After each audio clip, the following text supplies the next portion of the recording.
Welcome to this week's Hobby with Ollie, where we'll be painting up the Neurotyrant from the Leviathan box set in a bit of an interesting scheme.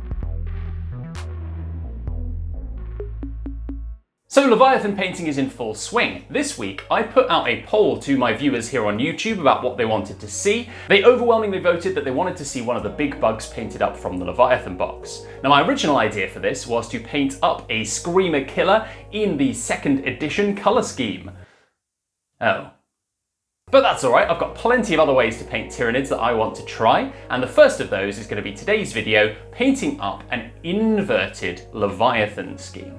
So what do I actually mean here by inverting? In terms of if it were a black and white image or a black and white model, what I'd be doing is just turning all the black to white and all the white to black.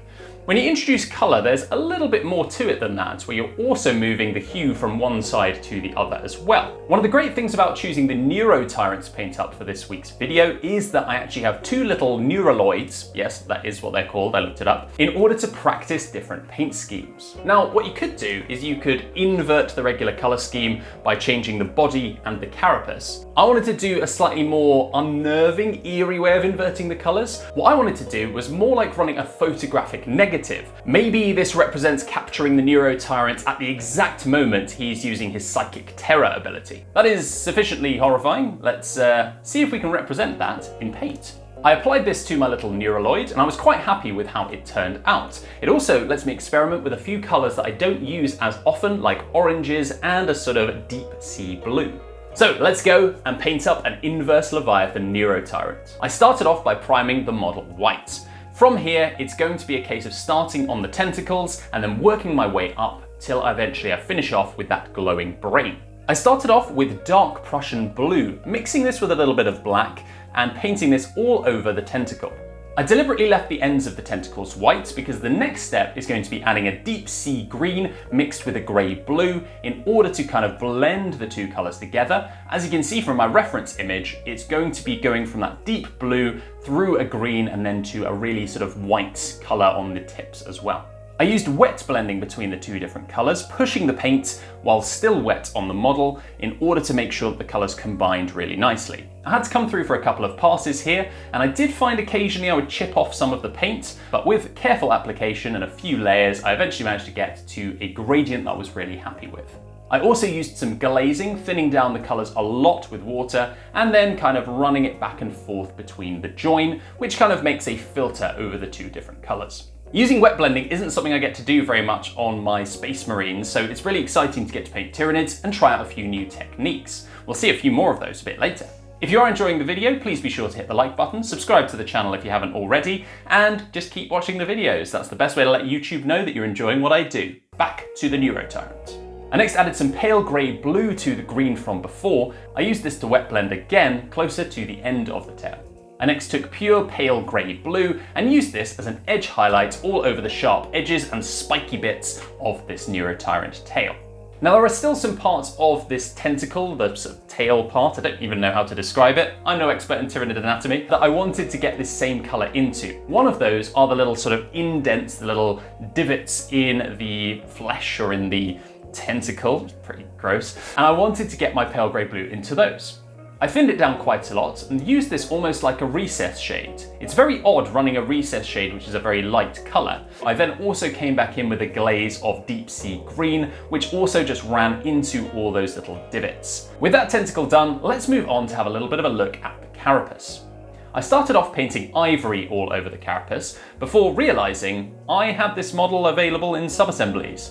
Why not make use of it? Once I had the model disassembled in sub-assemblies, I actually decided to leave the ivory to dry and finish off all the rest of the tentacles. Now, not all of these are going all the way up to that pale grey blue on the tips, but all of them did get the wet blending with the green and the dark Prussian blue. And now it's on to the exciting part, the brain. I don't know about you, but I can't help but call this guy the brain bug because I can't ever remember Neurotyrant. Either way, Brain Bug's brain is going to be getting some glowy orange as shown in the reference image. I mixed black and scarlet for a very red brown. I applied this over all of the brains across the model. He's got his main brain in the middle and then also some sort of parasitic brains on his back as well. So now that I've got that dark color applied to the brain, I want to run into the recesses of it in order to get an orange to look like it's sort of shining out from the synapses of this particular tyrannid beastie. To do this, I first applied water all over the brain, and then using capillary action, yes, welcome to science with Ollie, I applied some thinned down orange paint to run straight into those recesses. Now what it's doing is the water is pulling the paint into the recesses, and this will work against gravity. So it's really, really cool and really nice for leaving the top surfaces that sort of brown color and coloring orange into all the recesses. I was actually so happy with this process, I repeated it with a fluorescent orange color. Lastly, I did it one more time with fluorescent orange mixed with white. Probably because the white paint is a little bit thicker and chalkier, it doesn't work quite as well when you add white. So just bear that in mind if you're trying to attempt this technique. I actually came back in with a bit more flat orange in order to bring the orange color back a bit. I added some Seraphim Sepia over the ivory color and applied this, pretty liberally going into all the recesses. Now, I know from painting the Dreadnought last time with a brush that I wasn't going to get a particularly neat effect from this, but that's fine because of how we're going to finish off this model in order to hide any little sins. The Seraphim Sepia wash had made it quite dark, so I dry brushed over with ivory. For this, I used an old makeup brush, stippled off most of the paint. One thing I have learned is that supposedly you're not meant to use paper towel, so I used my sort of glass board. And then I applied this all over the model, being quite heavy with the dry brush, just leaving the Seraphim Sepia in the recesses. I did the same thing with an off-white. This is going to be focused on the highly raised areas, the sharp edges, like on the spine of the model. And I'm not focused on doing this too much. I'm giving a much lighter dry brush of this color. Now the model is still a little bit messy. So what I wanted to do was to tie it all together and also give it a really cool fluorescent glow effect. For this, I loaded up the airbrush with some white paint and sprayed around the brains across the model.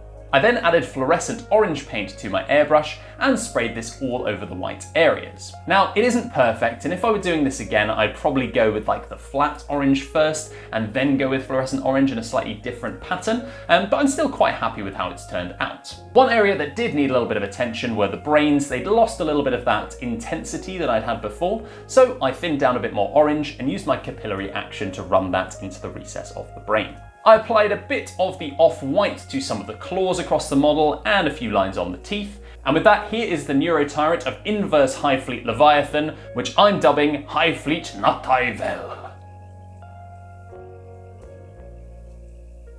Thank you so much for watching this week's video. If you have enjoyed it, remember to hit the like button down below and also check out my link to Element Games in the description. If you follow the links there, you can get discounted hobby products compared with Games Workshop, and I get a small kickback on anything you purchase at no additional cost to you. Thanks once again for watching. My name has been Ollie, this has been my hobby, and I'll see you next time.